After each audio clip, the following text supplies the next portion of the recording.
This week's theme is spotting fake news. Fake news is nothing new, but bogus stories can reach more people more quickly via social media than what good old-fashioned viral emails could accomplish in years past. Concerned about this led Facebook and Google to announce that they'll crack down on fake news sites, restricting their ability to garner revenue. Perhaps they could dissipate the amount of online fake news, though news consumers themselves are the best defense against the spread of misinformation. So you might be asking yourself, what is fake news? There are two kinds of fake news. One, stories that aren't true. They're entirely invented stories designed to make people believe something false, to buy a certain product, or to visit a certain website.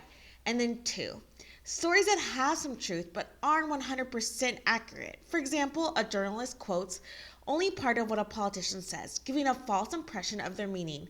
Again, this can be deliberate to convince readers of a certain viewpoint, or it can be the result of innocent mistake. Either way, it quickly attracts an audience and we can become more entrenched as so way to spot fake news is check the sources. If you come across a story from a source that you never heard of before, do some digging. Check the website address for the page you're reading. Spelling errors in company names or strange sounding sentences like .infont and .offer, rather than .com or .cou.uk may mean the source is suspect. Then see who else is reporting the story. Has anyone else picked up the story? What do the other sources say about it? Avoid leaping to the conclusion that all mainstream media output is fake. They can be as unwise as following every rumor or conspiracy theory. Professional gloom news agencies such as Reuters, CNN, and BBC have rigorous editorial guidelines and extensive networks of highly trained reporters, so a good place to start. But no one is unbiased and anyone can make a mistake, so keep looking. Then examine the evidence. A credible news source will include plenty of facts, quotes from experts, survey data, and official statistics. For example, or detailed, consistent, and collaborated eyewitness accounts from people on the scene.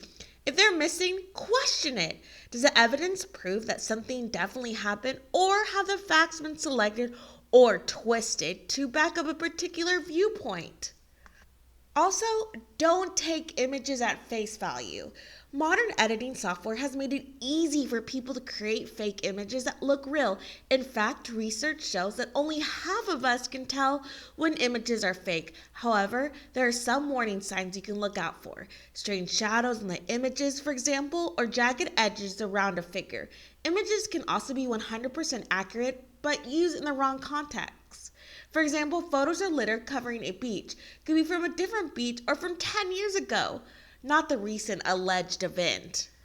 The last thing is check that it sounds right. Finally, common sense. Bear in mind that fake news is designed to feed you biases, hopes, or fears. For example, it's unlikely that your favorite designer brand is giving away 1 million free dresses to people who turn up at its stores. Thanks for watching. Come back next week for more Adulting 101. Have a great week.